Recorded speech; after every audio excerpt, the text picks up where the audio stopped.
The subway train shuddered to a halt around halfway past Dongho Bridge, the screech of metal grinding against metal echoing through the ruined carriage. Dust motes danced in the shattered lighting as several survivors stood up, drawn by the chaos outside the windows. They looked out upon a Seoul that no longer existed, where buildings had collapsed into rubble and the sky was choked with smoke. Monsters reminiscent of giant snakes were devouring the wreckage of a fighter jet that had crashed into the Han River below, their scales glinting in the firelight. One of the survivors screamed as a massive head turned toward the train, eyes glowing with predatory instinct. It was an ichthyosaur, a creature commonly called a sea serpent, which would later be classified as a 7th-grade monster in the world of ways of survival.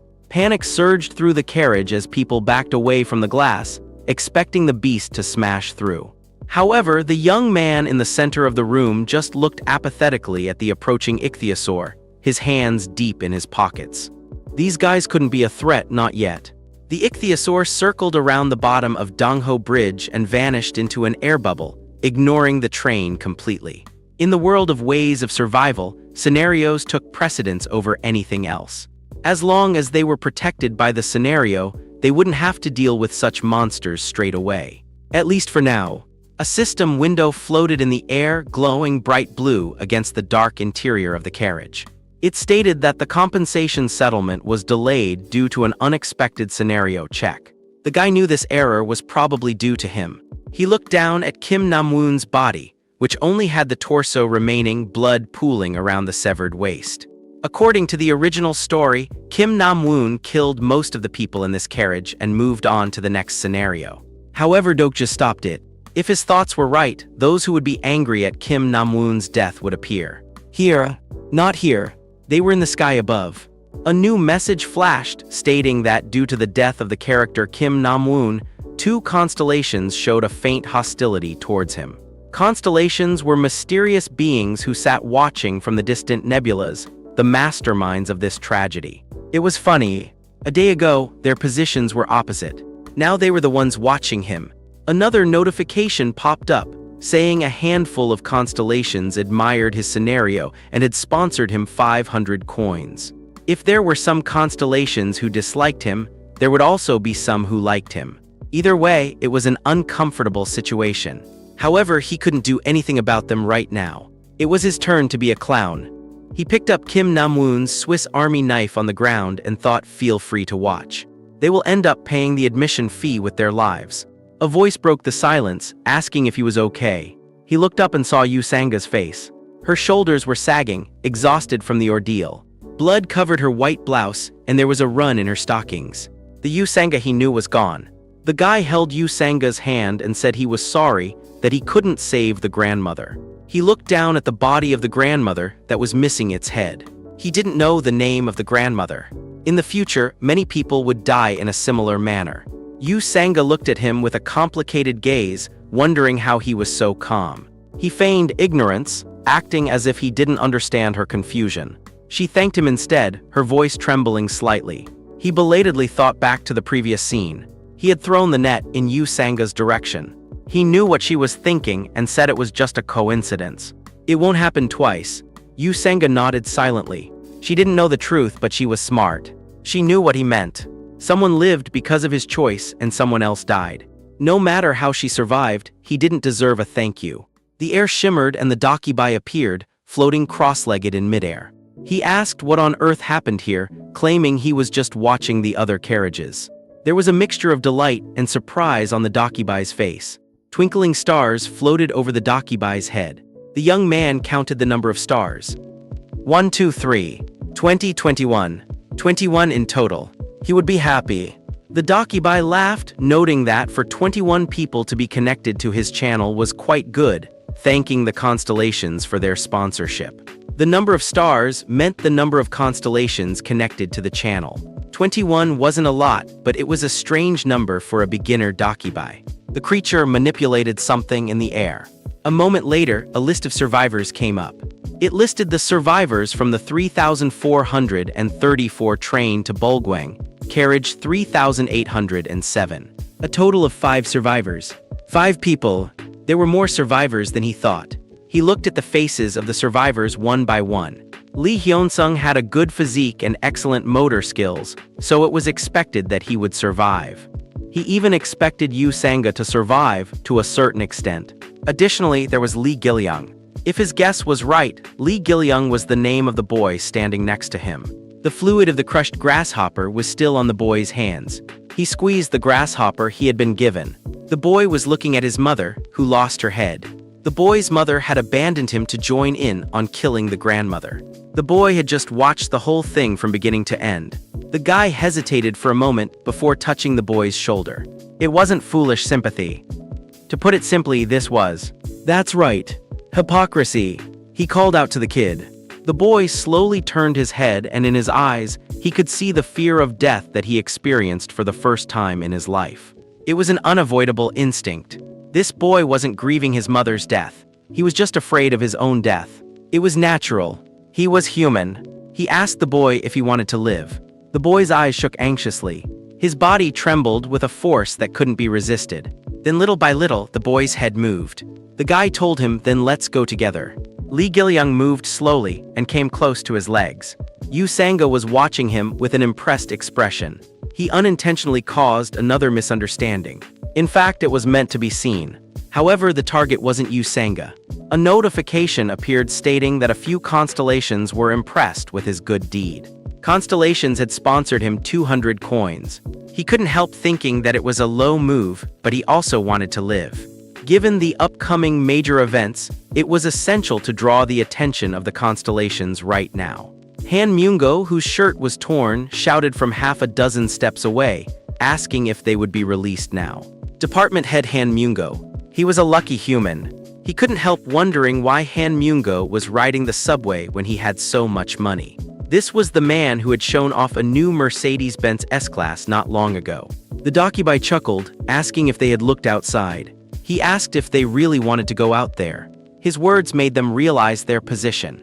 Maybe they were like grasshoppers in his eyes. The dakibai announced that there should be a reward for overcoming the hardships. As a reward for the first scenario, they were entitled to the sponsorship of the constellations. The reaction was natural. He was the only one here who knew what constellation or sponsorship was. The sponsorship of the constellations. The meaning was obvious. One of the key events of Ways of Survival, sponsor selection, was about to begin.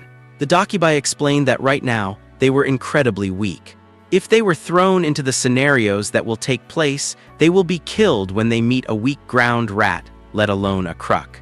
Benevolently, there were some great people in the universe who pity them and would like to sponsor them. Lee Hyun-sung finally couldn't stand it anymore and opened his mouth, asking who was sponsoring whom. The dakibai laughed, saying it is better to see it once than listen 100 times. So experience it directly. Yoo Sang-ga turned to him, saying two strange choices suddenly appeared in front of her. He lied, saying he didn't know even if she asked him. This was naturally a lie to avoid suspicions. By the way, there were two choices. Yoo Sang-ga was quite lucky. He told her to do it comfortably. Think of it as an aptitude test.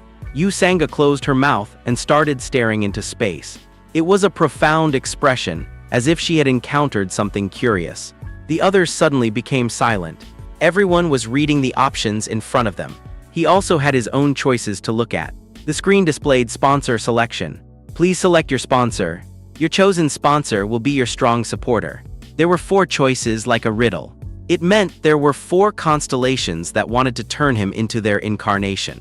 4 choices wasn't small considering that the protagonist of Ways of Survival received 5 options the first time.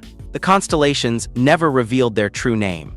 Therefore, all contractors must infer the identity of the constellations by words such as abyssal, demonic, and garden. Of course, this puzzle was nothing to him, the sole reader of Ways of Survival. He analyzed the first option, the abyssal black flame dragon.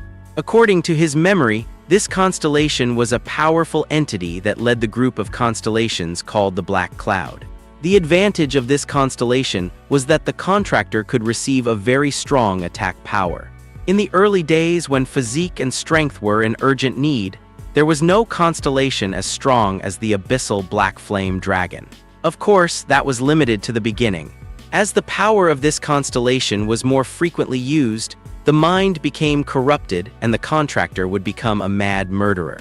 He felt uncomfortable and excluded this guy. The second one, the demon-like judge of fire. He couldn't believe he was actually seeing this option. Somehow, the strong emotions he felt were enormous. At first glance, the name was overflowing with evil. However, this was actually a trap for the wicked. The demon-like actually meant not a demon. Then the words fire and judge were added. A being who wasn't a demon and who made judgments through fire. Paradoxically, the identity of this constellation was an angel. If he recalled correctly, it was Archangel Uriel. It was a pretty decent choice. This was pending.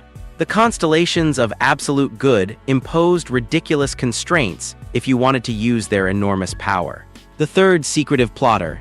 It was the first time that he, the sole reader of ways of survival, had seen this choice.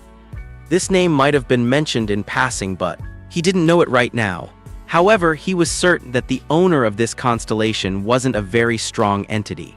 Apart from the obvious modifier, there wasn't one proper noun. Secretive plotter, it was too simple for a constellation. This one was also pending. Finally, there was prisoner of the golden headband. His heart jumped the moment he saw the fourth option. He didn't expect this constellation to appear so early. At first glance, this name gave off a negative image due to the word prisoner. However, you had to pay attention to golden headband. Golden headband, the smallest prison in the world. It was a hint that anyone would recognize if they enjoyed reading Journey to the West as a child. There was only one prisoner who was held captive by the golden headband in the journey from east to west. The master of the mountain of flowers and fruit, who lived in suffering due to the shackle on his head. The handsome monkey king with the golden gaze, fiery eyes. The great sage, heaven's equal, Sun Wukong. Among the characters that appeared in the novel, there was one supported by Sun Wukong. A wondrous power that could sweep through hundreds of incarnations and to kill thousands with one lightning strike. The author had described this part with a lot of energy, so his memory of it was clear. He didn't know why such a powerful constellation was showing him interest, but if he became the incarnation of the great sage, heaven's equal, he would be able to survive in this new world more easily than anyone else. However, he quickly looked at the door connected to the carriage in front. Beyond that door, he was looking at the selection screen like him. If he chose the great sage, heaven's equal, could he win against him? A system message announced there is 1 minute left to complete the sponsor selection. Time was running out. He breathed lightly and looked through his options.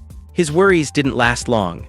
The carriage felt smaller as the seconds ticked away, the weight of the choice pressing down on his chest. The constellations waited in the dark, watching for his move, ready to pour their power into whoever dared to claim their name. The air inside the carriage grew heavy as the floating messages settled around the young man like glowing snowflakes. Blue semi-transparent windows flickered into existence around Dokja's head, casting a ghostly light on his pale face. The system announced that the sponsor selection had ended, and the consequences began to ripple through the invisible network of constellations watching from above. Some messages flashed with a menacing red aura, indicating great displeasure, while others shimmered with a soft gold, signaling interest.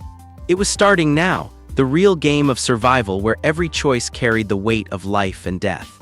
A specific message burned brighter than the rest, warning that the abyssal black flame dragon was greatly displeased. The text seemed to vibrate with anger, shaking the other nearby windows. This constellation belonged to the Black Cloud group, and their rejection meant Dokja would receive no support from them for a while. It was an expected outcome, yet the visual intensity of the warning made the air feel hotter.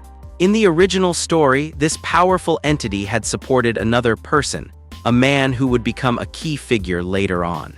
Dokja remained calm, knowing that pleasing everyone was impossible and dangerous. Another window appeared, this one radiating a holy white light. The demon-like judge of fire expressed disappointment, promising to monitor his justice persistently. It was a warning from the Archangel Uriel, a being of absolute good who rarely hated someone unless they committed a great injustice. Dokja noted the tone was not hostile, merely watchful. Then, an unexpected message popped up from the secretive plotter, accompanied by the sound of coins clinking. 200 coins were sponsored, a small but significant gesture from a constellation known for valuing caution and hidden schemes. It seemed the mysterious planner appreciated Dokja's refusal to be easily categorized. The most critical message lingered in the back of his mind. The prisoner of the golden headband was interested. Sun Wukong, the great sage heaven's equal. Dokja wondered if he had made the right choice by not selecting anyone at all. Choosing a sponsor meant gaining power, but it also meant becoming a toy for a godlike being. He suspected there was another way to grow strong, a path that didn't involve kneeling. The risk was tremendous, but the potential reward was freedom. The system confirmed he hadn't selected a sponsor, leaving his status blank in the eyes of the heavens. The Dokibai's crescent moon eyes narrowed as he looked at Dokja, floating slightly above the floor of the carriage. The creature laughed, noting that there would be another chance, before vanishing in a puff of dark smoke. He told the survivors to rest for 10 minutes while he prepared the next scenario. 10 minutes. It sounded short, but in this new world, it was an eternity. Dokja knew this break was crucial. He needed to sort out the situation and prepare the group for what was coming next. He mentally reviewed his own status window, focusing on his exclusive skills that no one else possessed. Dokja clapped his hands to gather the scattered survivors, his voice cutting through the murmurs of fear. The first to respond was a large man in a torn uniform, stepping forward with a steady gait. He introduced himself as Lee Hyun-sung, a former soldier, and offered a handshake. Dokja took it, feeling the considerable grip of the man's calloused hand. This was the tanker from the early stages of the story, a man who would become increasingly important later on. Dokja knew he had to keep this man alive at all costs. Hyun-sung bowed deeply, expressing shame and gratitude for surviving when others hadn't. Before Dokja could respond, a heavy hand landed on his shoulder. It was Han Myung-go, the department head from his old company, trying to assert authority even as the world ended. He demanded to be called by his title, scoffing at Dokja's casual address. Dokja simply brushed the hand off, his eyes cold. Myung-go was still living in the past, thinking about contracts and company hierarchy when humanity was on the brink of extinction. He questioned Dokja's etiquette and threatened his job's status, oblivious to the fact that Minosoft no longer existed. Dokja turned sharply, his voice dropping to a dangerous low. He told the older man to shut up. The carriage went silent. Dokja pointed out that Myung-go had been beaten by a monster just moments ago, yet he still acted like a predator in a world where he was now prey. He declared that the company was gone and the old rules were dead. Myung-go's face turned white, stricken by the sudden shift in power dynamics. Dokja didn't stop there. He addressed the entire group, demanding they wake up to the reality of the game-like interface and the exclusive skills appearing in their windows. The survivors looked at their hands, where faint glows indicated their new attributes. No one raised their hand to say they didn't understand. In South Korea, almost everyone had played an RPG or read a fantasy novel. The concept was familiar, even if the reality was terrifying. Lee Hyun-sung sighed, comparing the situation to a novel he read while on duty, but admitted he couldn't feel it as real. Dokja's stern confirmation that this was reality caused Hyun-sung's eyes to change. A system message notified Dokja that Hyun-sung felt a faint trust in him. The bond was forming. Hyun-sung asked what they should do next. Dokja answered without hesitation they had to go. The group reacted with shock and fear. Han Myung-go called him insane, while Yoo Sang-ga, a beautiful woman in a business suit, voiced her hesitation. They were safe inside the carriage for now. Why leave? Dokja pressed them with a hard question about their parents. He asked if they truly believed their families were safe in this mess. The mention of parents struck a nerve. Sang-ga cried out that the phone lines were dead. The expressions of the men darkened instantly. Confucianism was still strong here, family was everything. Dokja grasped the shoulder of a young boy named Lee Gil-young, who had been sitting with his head bowed. The first person to stand up was Yoo Sang-ga. She declared she would go out. Myung-go panicked, shouting about the Dokibai's warning that moving might make their heads explode. He demanded a majority vote. Sang-ga raised her hand, followed by Dokja and the young boy. However, the rest hesitated. Hyun-sung wanted to go to his base but feared the danger. Myung-go refused outright, screaming that he wouldn't go outside. The group was fractured, time was slipping away, and Dokja knew he needed Hyun-sung on his side no matter what. Suddenly, a loud boom shook the entire carriage. The thick iron plate of the door to carriage 3707 made a deafening sound. The metal distorted slightly under the impact. Myungo cried out in fear, but the noise ignored him. Another boom followed, vibrating the floor beneath their feet. Dust fell from the ceiling cracks. This was not part of the scenario yet. The Dakibai hadn't returned. Something else was happening. Dokja's brain moved quickly, connecting the dots. A short shiver struck his body. He knew exactly who was on the other side of that door. Myungo shouted for everyone to stop it, moving towards the door as if he could bargain with whatever was outside.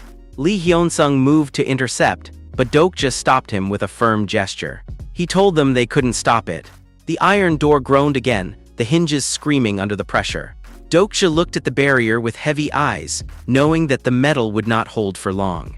He told the group that if they didn't go now, they would all die before the next scenario arrived. The fear in the carriage was palpable, thick like smoke. The banging became rhythmic, like a heartbeat of destruction. Each hit sent a wave of terror through the survivors.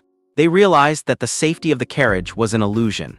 Dokja stood firm, his silhouette outlined by the flickering lights of the system windows. He was the only one who knew the truth.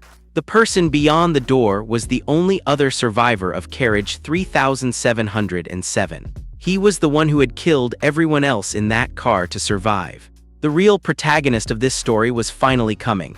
Dokja's mind raced through the possibilities. If they stayed, they would be caught in the crossfire. If they left, they faced the monsters outside. But staying meant facing the killer behind the door. He looked at the faces of the survivors, Hyun-sung's determination, Sanga's resolve, Myungo's cowardice. They needed to move. Now, the door buckled inward, a dent forming in the center. Sparks flew from the strained metal. Dokja tightened his grip on his hidden weapon, preparing for the inevitable breach. The air pressure in the carriage dropped, making ears pop. The constellations above were watching intensely, their coins ready to flow to whoever survived this encounter. Dokja knew he couldn't reveal everything he knew, or he would be marked as an anomaly. He had to guide them without seeming omniscient. He shouted for them to prepare to move to the next carriage. The banging stopped for a second, a moment of silence more terrifying than the noise. Then a final catastrophic crash echoed through the train. The door was giving way. Dokja grabbed Lee Gil-young by the hand and signaled Hyun-sung to take the lead. They couldn't wait for the vote to be unanimous. Survival wasn't a democracy. Myungo screamed in protest, but the sound was drowned out by the screeching of tearing metal. The gap in the door widened, revealing a sliver of darkness beyond. Something red glowed in the crack, an eye, or perhaps a light from a weapon. Dokja's heart beat faster, but his face remained mask-like. He had to protect the key characters. He had to ensure the story continued according to the script he memorized, even if he had to rewrite the scenes around him. As the door finally began to buckle completely, Dokja whispered to himself that the true test was starting. The constellations were holding their breath. The Dakibai was watching from the shadows, eager to see the bloodshed. This was the moment where the weak died and the strong evolved. Dokja stepped back, pulling the group with him towards the connection to the next car. He looked once more at the distorted iron, knowing that when it fell, the world would change forever. The real protagonist was here, and he was hungry. The iron door buckled inward with a scream of tearing metal, the sound echoing like a dying beast within the cramped carriage. Dokja knew there was no time left for debate or democracy. Survival was not a vote. He grabbed Lee Gil-young by the hand, his grip tight enough to leave marks, and signaled for Lee Hyun-sung to take the lead. Myungo screamed in protest, his face pale and slick with sweat, but the noise was drowned out by the screeching of the hinges giving way. A sliver of darkness appeared in the gap, and something red glowed within the crack, an eye, or perhaps the light of a weapon waiting in the shadows.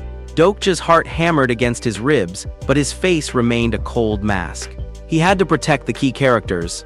He had to ensure the story continued according to the script he had memorized, even if he had to rewrite the scenes around them with blood. As the door finally began to buckle completely, Dokja whispered to himself that the true test was starting. The constellations were holding their breath above them. The Dakibai was watching from the shadows, eager to see the bloodshed. This was the moment where the weak died and the strong evolved. Dokja stepped back, pulling the group with him towards the connection to the next car. He looked once more at the distorted iron, knowing that when it fell, the world would change forever. The real protagonist was here, and he was hungry. But the path forward was blocked. The manual switchgear flickered with a faint blue light, promising an escape that didn't exist. Hyun-sung tried the lever, but the door only opened 1/5 before jamming stubbornly against the frame. Dokja scanned the carriage quickly, his eyes darting over the 8 access doors that lined the subway car. 3 exits remained unconfirmed, but time was bleeding away faster than hope. The iron door behind them could barely hold for 1 minute more. Despite being the main character of this world, Dokja knew the protagonist shouldn't have such high strength this early in the story. He was honestly surprised that the thing beyond the door could break such thick iron. It suggested a variable he hadn't accounted for. He looked at Hyun-sung, then at the system window floating invisibly in his mind. He had 4,700 coins possessed. He could raise his stats, but spending resources now was risky. There was only one way to solve this without wasting currency. Dokja quietly activated his exclusive skill, Character List. Information flooded his mind without restriction. Lee Hyun-sung was 28 years old, sponsored by the Master of Steel. His stats were impressive for a starting human, physique level 8, strength level 8. But the key was the stigma. Great Mountain Push. It was a power from a constellation, disguised as a skill to avoid suspicion. Dokja told Hyun-sung to use a skill, confusing the soldier who hadn't fully grasped the rules of this new world. Dokja simply instructed him to think about using it. Hyun-sung took a deep breath of determination, his eyes narrowing as he focused on the jammed metal before him. Hyun-sung's biceps swelled visibly, veins popping against the skin as he grabbed the door frame. It was the appearance of Great Mountain Push in action. A sound like a huge spring turning echoed through the car, and the door started to move against all logic. Myungo shouted in disbelief at the sheer strength displayed. The system notified Dokja that Hyun-sung's trust had increased. Reliability was rising faster than doubt. Dokja felt relieved and handed Lee Gil-young to the soldier, instructing him to carry the child on his back. Hyun-sung agreed without hesitation. Now the iron door was almost broken behind them, but if Dokja's prediction was right, the problem wasn't the door anymore. It was what waited outside. The Dakibai seemed to be angry as it floated over Dongho Bridge, its voice echoing in the air like a glitched recording. It complained that the scenario wasn't ready yet. Han Myungo wrapped a hand around his head, acting as if it would explode from the stress. But there was no need to worry. The second scenario had arrived the moment the train door was opened. The system window glowed bright blue in the dark carriage, displaying the clear conditions. They had to cross the broken bridge and enter Aksu Station within 20 minutes. Failure meant deaths. Myungo pointed out that the bridge wasn't broken yet, but Dokja knew the truth. The bridge was going to be broken. They had escaped 3 minutes earlier than intended. They burst out onto the bridge, the cold night air hitting their faces like a slap. Dokja urged them to run quickly. It hadn't been broken yet because they got off the train too soon. Some might call it cowardly, but this scenario couldn't be cleared without such a shortcut, especially if he was stuck with burdens such as Yoo Sanga and Lee Gil-young. Hyun-sung ran first with the kid, a natural monster who hadn't invested any coins in his stats. His stamina was incredible. Myungo followed, then Sanga, with Dokja in the rear. It would be close, but he thought they could make it in time. Then Han Myungo's scream pierced the night. A huge whirlpool formed in the center of the Han River, letting out massive splashes of water. A giant monster rose from the center of the splashes. It was an ichthyosaur, but not the standard kind. This was a sea commander. A general sea serpent was only a 7th grade monster, but this guy was twice the size of the one Dokja had seen through the window earlier. Given that a 9th grade monster was difficult for normal humans to cope with, an average human would be torn apart by this beast. The Han River surged like there was a tsunami as the ichthyosaur moved. It was chewing on the legs of the bridge. Concrete cracked and steel groaned under the bite. Dokja shouted that the bridge was breaking. They had to run if they wanted to cross. The remaining distance was around 200 meters. If his calculations were correct, they could cross before the bridge collapsed at their current speed.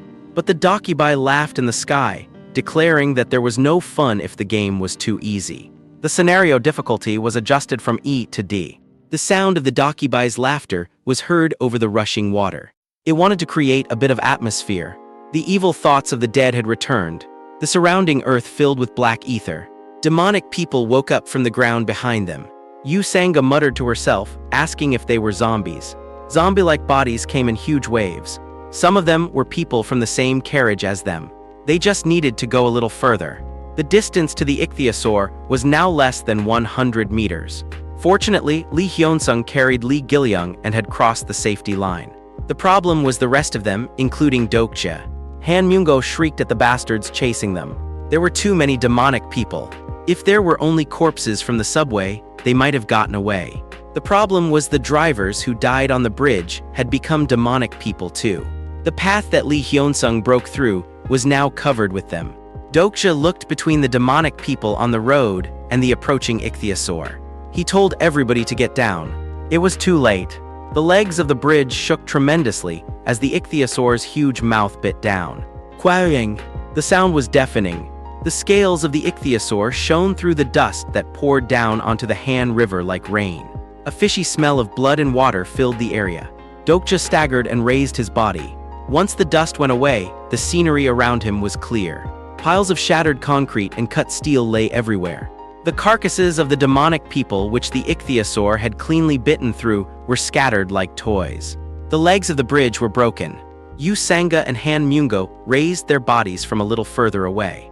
One of Han Myung-go's legs seemed injured and uncomfortable from the previous quake.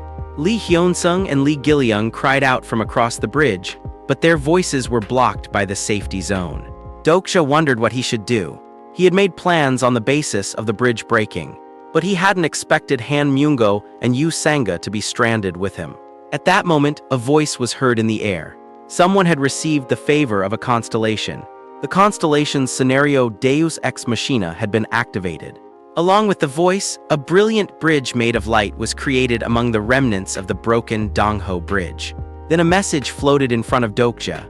It was an even bridge. Only an even number of people could cross. The bridge would disappear as soon as an odd number of people tried to cross it. Yoo Sanga spoke in confusion, saying it appeared suddenly in her head. Dokja met the eyes of Yoo Sanga, who was talking nonsense. He could roughly guess the situation. Deus Ex Machina. Constellations risked a huge loss by intervening in a scenario. He realized it was Yoo Sanga's sponsor. He didn't know what constellation it was, but somebody had chosen Yoo Sanga as their incarnation and wanted her to live. Deus Ex Machina was a rare phenomenon in ways of survival. In addition, Yoo Sanga was a person who should have already died. Dokja had a moment of doubt. What type of constellation was behind Yoo Sanga? He tried to check her information, but the system said this person wasn't registered in character list. He was a bit surprised. He couldn't see her with his skill. Dokja bit his lips and once again read the explanation of the bridge. Only an even number of people could cross. In the end, Deus Ex Machina was a toy made by the damn constellations who loved tragedies. There was no way for everyone to survive. Han Myung-go's body was shaking as his eyes met Dokja's. In the end, somebody must die. The Han River was swirling below them. The ichthyosaur had eaten one bridge leg and was turning its huge body around on the other side of the Han River. They had seconds before the light bridge vanished or the monster struck again. Dokja looked at Sanga, then at Myung-go. The math was simple. 3 people stood on the edge. One had to stay behind. The light bridge hummed with energy, casting long shadows across their terrified faces. It was beautiful and cruel all at once. Dokja knew the constellations were watching, waiting for the drama to unfold. They wanted a sacrifice. They wanted a story. Myung-go was already backing away, his injured leg trembling, eyes wide with the realization of what the even number rule meant. Sanga looked at Dokja, waiting for leadership, waiting for the solution that shouldn't exist. Dokja's mind raced through thousands of scenarios he had read. This wasn't in the original script. This was a variable created by a sponsor's interference. He had to choose. Not who lives, but who dies. The wind howled through the broken steel, carrying the scent of the river and the blood of the dead. Dokja stepped forward, his shoes crunching on the gravel of the destroyed road. He couldn't let the story end here. Not for Sanga, not for Myung-go, but the bridge demanded a price. He looked at the ichthyosaur circling below, its scales gleaming like armor in the moonlight. He looked at the zombies creeping closer on the shattered concrete behind them. There was no time for mercy. There was no time for hesitation. Dokja's expression hardened into something unreadable. He would rewrite this scene too. He would force the constellations to blink first. The light bridge flickered, sensing the indecision. The system window flashed red, warning that the time limit was approaching. Dokja opened his mouth to speak, his voice cutting through the chaos like a blade. Dokja opened his mouth to speak, his voice cutting through the chaos like a blade, but the wind stole his words before they could form a plan. At that exact second, Yoo Sanga screamed from behind him, her voice cracking with pure terror. Dokja reflexively leaned forward as a bloody fist came flying through the air, smashing into the space where his head had been just a moment before. It was a familiar fist covered with dark energy, vibrating with unnatural strength. He felt something heavy falling towards him and instinctively kicked out, his shoe connecting with soft flesh. He didn't need to look back to know what was behind him. He already knew the scent of death. A 9th grade human type, demonic person. Human mutants infected with black ether. That's why demonic people were classified as a high-risk species, despite being 9th grade. Demonic people made from a normal human base were no different from zombies, but it was particularly dangerous if their hosts were different. Dokja saw the badge of the school student with a damaged head, dangling loosely from a torn uniform. It was Kim Namwoon. The guy whose head burst a few minutes ago was now aiming for him as a demonic person. Kim Namwoon's vocal cords that burst out were in a bizarre shape, hanging like wet rope from his neck. The creature let out a gurgling roar, sounding like water draining through a clogged pipe. A system window flashed bright blue in the dark carriage of Dokja's mind, signaling that his exclusive skill, Omniscient Reader's Viewpoint, had been activated. But the text changed instantly. This person didn't have any consciousness. The skill Omniscient Reader's Viewpoint would be cancelled. Damn, it was as expected. His thigh was scratched by Kim Namwoon's overgrown black fingernails. A pain that felt like a burn spread through his leg. The skin, which hadn't been cut by a knife, was now torn by fingernails. This was the main reason why demonic people were dangerous. The demonic people became several times stronger than when they were human. Dokja tried to shout a warning to Yoo Sanga, but he felt something shift in the air as he spoke. Without looking back, he could see what was going on. Han Myungo, who had just been limping with a broken leg, was carrying Yoo Sanga over one shoulder and moving across the bridge at an astonishing rate. He shouted for them to let go, but Myungo didn't stop. A system message floated in the air, visible only to Dokja. The constellation, Secretive Plotter, admires how easy you are to trick. The constellation, Demon-like Judge of Fire, is impressed with your sacrifice. 100 coins have been sponsored. Indeed. Planning to leave him. By the way he was running was a little strange. Despite being on one leg, he was running as fast as an Olympic athlete. This couldn't be the exclusive skill of Han Myungo, who had a big belly. Therefore, it must be the stigma of his sponsor. Dokja already knew the constellation who provided that stigma. It was the one-legged swift horse. He used character list on the distant Han Myungo, expecting to see the stats. But the information of this person couldn't be read in character list.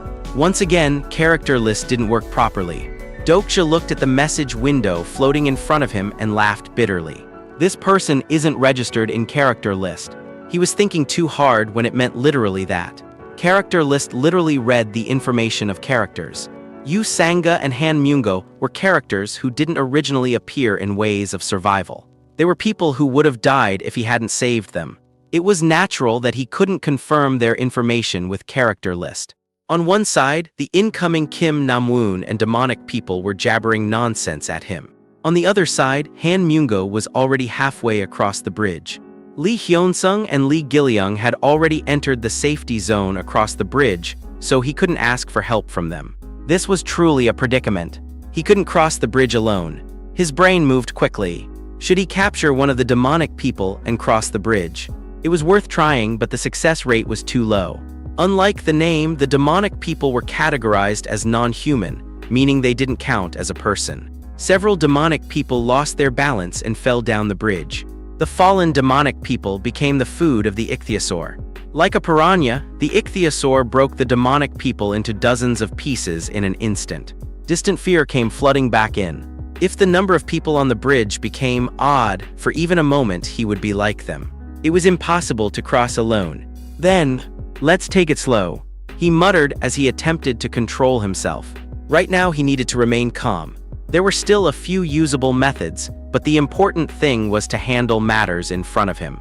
He controlled his breathing and walked to the demonic people. Fortunately, it wasn't difficult to make them fall down the bridge using inertia. He reduced their numbers by making them fall steadily. The Dokjubai's stopwatch floating in the air was blinking. The time remaining before the scenario ended was 15 minutes. Nails flew from a blind spot and pierced his shoulder bone. No matter how calm his mind, no matter how much information he knew, he couldn't help his untrained body. The wild Kim Namwoon's attacks were becoming increasingly faster. Left shoulder, the right thigh, the top of the head. He had to break the flow. He barely avoided the flying fingernails and kicked his legs. This person lost all senses and wasn't hurt at all. He stepped back, hitting a broken steel frame. He could hear the raging sound of the ichthyosaur at the bottom of the pillars. A few constellations are rejoicing in your adversity. Constellations have sponsored you 200 coins. It was a steady accumulation of coins. Now he held 5,000 coins. It was a significant number of coins for the beginning. The Dokjubai's merchant-like voice echoed in his head, mocking his struggle. Wow, you are quite good at surviving. Now, will any constellations help this poor friend? Geez, there is really nobody. What did I say? You should have chosen well when you had the chance. How pitiful. Kim Namwoon attacked him again and again, resulting in damage to his waist.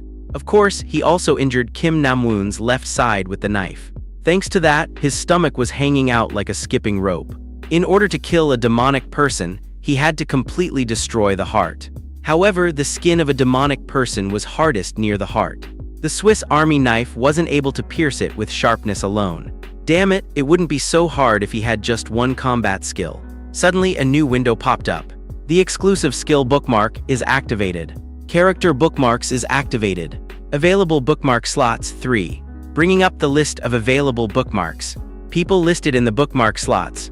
1. The Delusion Demon Kim Namwoon. Understanding 25.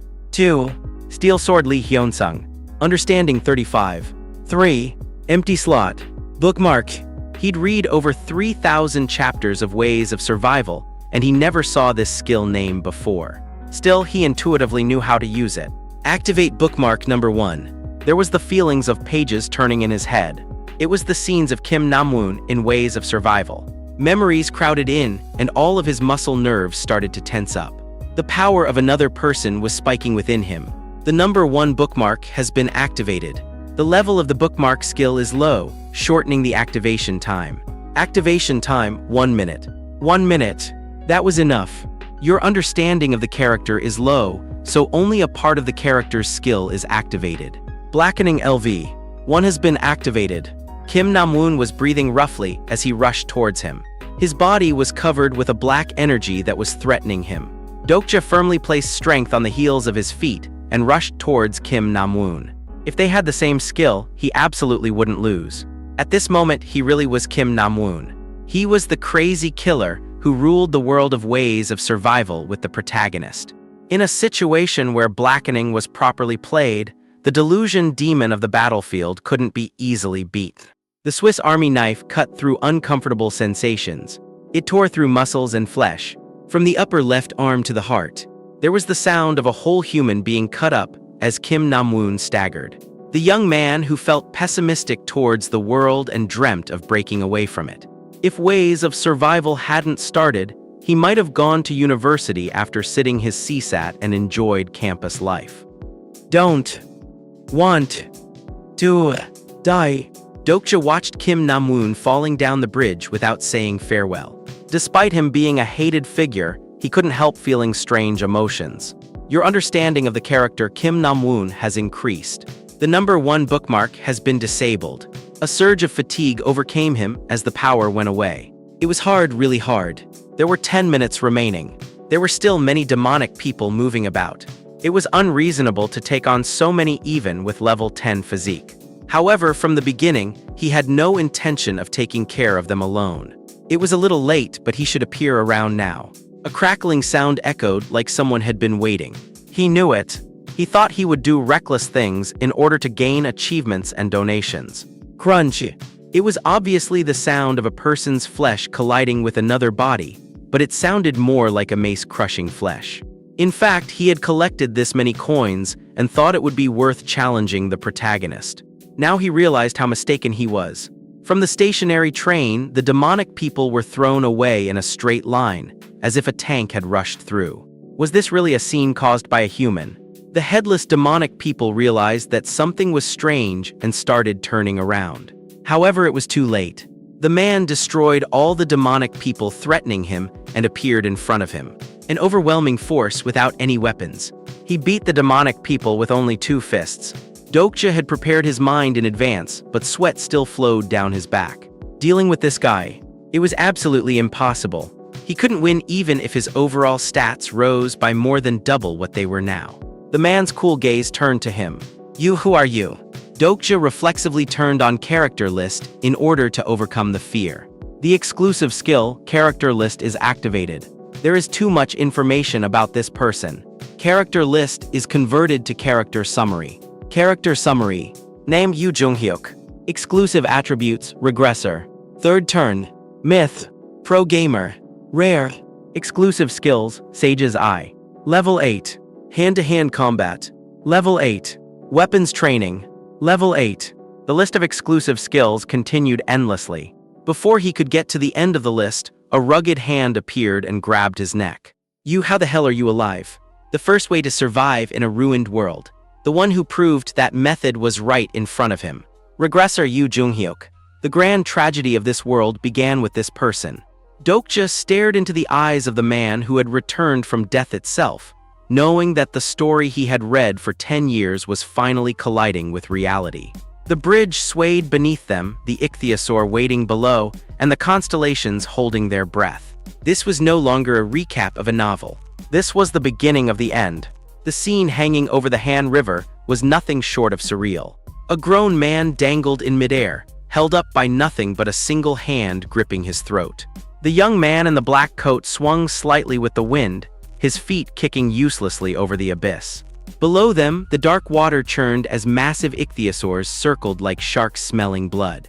On the bridge, the safety ward shimmered like a heat haze, separating the 2 men from the rest of the survivors who watched in frozen terror. The man holding him, Yoo Joonghyuk, looked down with eyes colder than the river below. He demanded a name, his voice flat and devoid of mercy. The dangling man coughed out his name, Kim Dokja, but the response only earned him a skeptical squint. Without warning, a fist drove into Dokja's stomach. The impact was heavy, like being hit by a steel pipe. Despite the skin hardening from stats, the pain radiated through his entire body. He groaned, breath hitching in his throat. Yoo Joonghyuk asked if he had mastered coins, implying he had hidden strength. Another punch landed before Dokja could fully recover.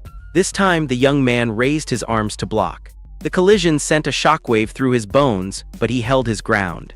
Yoo Joonghyuk's eyes widened slightly, a rare crack in his armor. He wasn't used to resistance. Dokja seized that split second of surprise to speak, claiming he was a fan from the gaming world. It was a lie, woven tightly to explain his knowledge without revealing the truth. Yoo Joonghyuk paused, a flicker of nostalgia crossing his face before vanishing like smoke. He didn't care about fans. He cared about variables. He asked the question that mattered most. How did you survive the subway? The air grew heavier. Dokja knew this was the make or break moment. If he answered wrong, he would be dropped into the river. If he answered too right, he would be labeled a regressor and killed. He needed a middle ground. He needed to activate his hidden ace.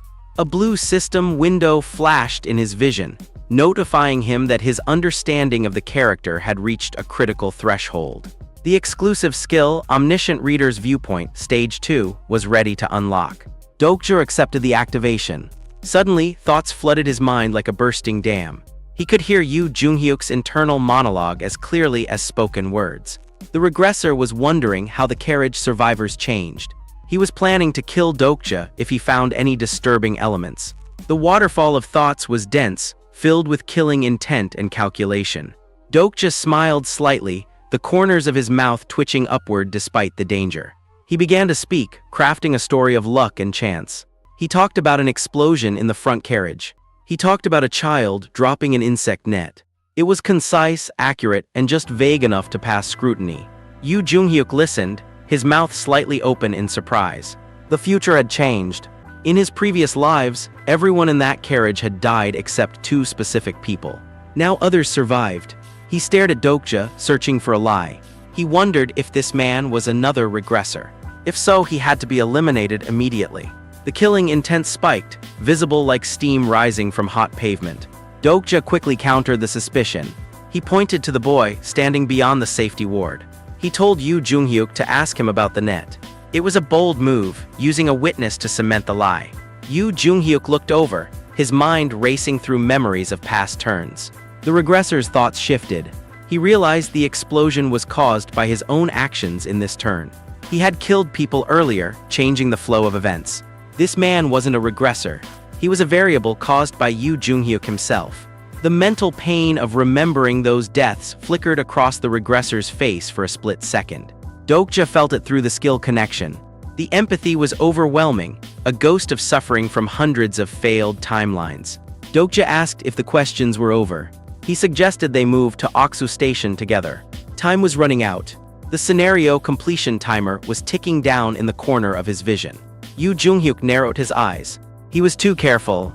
He suspected Dokja was abnormally calm for a beginner.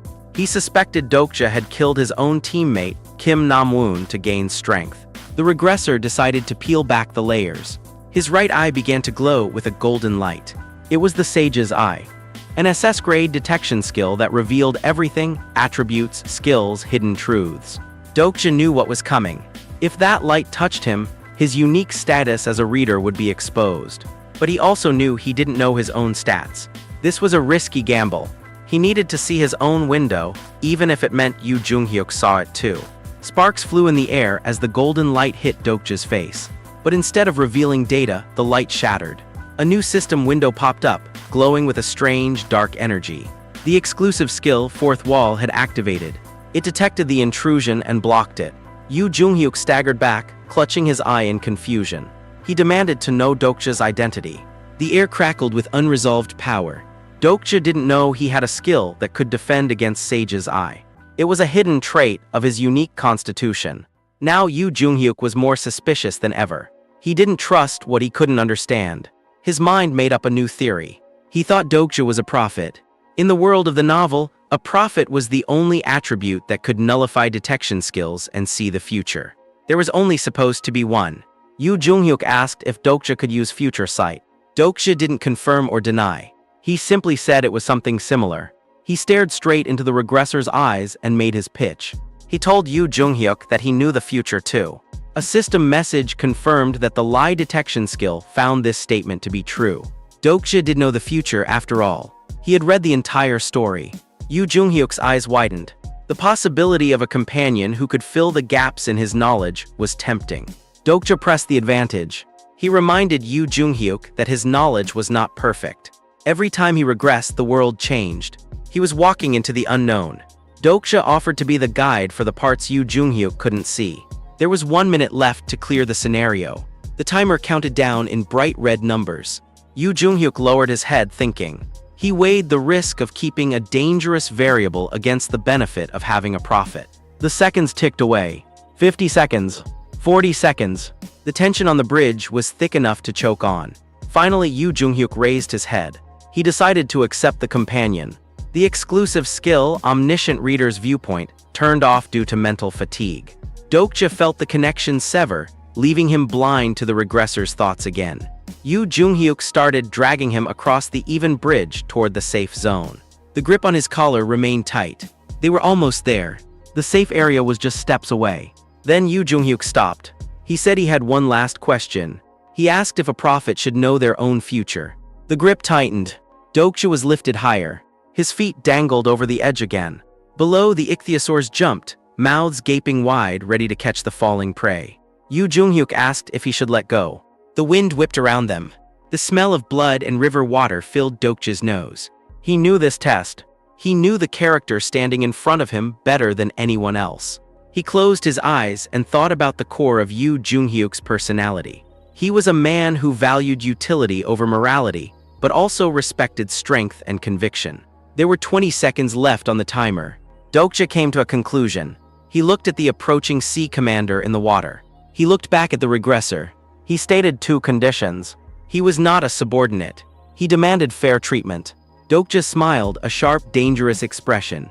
He told Yoo Joonghyuk that he would cooperate, but the regressor had to promise to cooperate too. Yoo Joonghyuk nodded, interested in the audacity. He asked for the answer to the test. Would he let go or not? Dokja replied with a grin. He told the regressor to release his hand and get lost, calling him a damn son of a bitch. The words hung in the air, shocking in their disrespect. But then the power holding him vanished. Gravity took over. Dokja fell. As he plummeted toward the water, he saw Yoo Joonghyuk's face. The regressor was smiling brightly. He believed the bluff. The cold water rushed up to meet him. The mouth of the giant sea commander waited below. Dokja closed his eyes as the impact hit. The darkness swallowed him whole. The cold was biting, the pressure immense. He sucked in a breath and felt the warmth of the monster's interior. A system window floated in the darkness, glowing red. It stated that he had failed to clear the scenario. The irony was bitter. He had convinced the protagonist, but he had fallen into the trap anyway. He would have to use that method after all. The screen faded to black as the water closed over his head, leaving the bridge silent except for the churning of the hungry beasts below. The survivors on the bridge watched in horror as the man vanished into the depths. Yoo Joonghyuk stood alone at the edge, watching the ripples fade. He turned away, his expression unreadable. He had gained a companion, or so he thought. The scenario timer hit 0. The safety ward dissolved. The people on the bridge could finally move, but no one dared to approach the man who had thrown a person to the monsters. The story had shifted. The reader was now inside the book, playing a role that could change the ending of everything. The water stilled, hiding the secret of what would happen next in the dark depths of the Han River. Deep underwater, inside the belly of the beast, Dokja waited. He knew this wasn't the end. He had planned for this failure. The scenario rules had loopholes, and he intended to find them. The pain in his stomach from the punches was fading, replaced by the adrenaline of survival. He had successfully planted the seed of the prophet in Yoo Joonghyuk's mind. That lie would protect him for now. But lies had a way of becoming truths in this world. If he wanted to survive the 46th scenario, he had to become useful. He had to become indispensable. The darkness around him pulsed with the heartbeat of the monster. He opened his eyes in the dark. The story was just beginning. Above the water, the sky turned a bruised purple. The constellations watched from afar, their interests piqued by the anomaly on the bridge. A regressor and a reader. Two forces that should not exist in the same timeline. The game had changed. The pieces were moving faster than anticipated. Yoo Joonghyuk walked toward Aksu Station, his steps heavy with purpose. He believed he had control over the variable. He believed he could use the prophet. But he didn't know that the prophet knew every move he would make for the next 10 years. The bridge stood empty now, a silent witness to the deal struck between death and knowledge. The water flowed on, carrying the secret downstream. The ichthyosaurs circled the spot where the man fell, confused by the lack of blood. They snapped their jaws at the empty air. The system messages continued to flash in the darkness, counting down to the penalty zone transfer. Dokja floated in the stomach acid, checking his skills. The fourth wall was still active, humming quietly in the back of his mind. It had saved him from detection, but it had also marked him as something unique. Something dangerous. He needed to level up. He needed coins. He needed to survive the penalty. The cold seeped into his bones. He clenched his fists. He would not die here. Not when he knew how the story ended. The truth was heavier than the water pressing against him. He was the only one who knew the truth of this world. Yoo Joonghyuk thought he was the protagonist. The constellations thought this was entertainment. But Dokja knew the script. He knew the tragedies waiting around the corner. He knew the friends who would die. He knew the betrayals. And he knew that to change the ending, he had to walk the same path as the regressor. He had to stand beside the man who just dropped him. The monster shifted, diving deeper. Dokja prepared himself for the penalty. The screen faded out as the reality of the new world settled around him like a shroud. The recap of this chapter ended not with a victory, but with a fall into the unknown. As the video continues, we will see how Dokja escapes the belly of the beast. We will see the true cost of being a companion to Yoo Joonghyuk. The stakes have never been higher. The numbers game has begun. Every stat point matters. Every coin counts. And every lie could be the last thing he ever says. Stay tuned for the next part of this insane journey. The omniscient reader is watching, and he is not blinking. The screen goes black, leaving only the sound of rushing water and the distant roar of a monster hunting in the deep. The story waits for no one,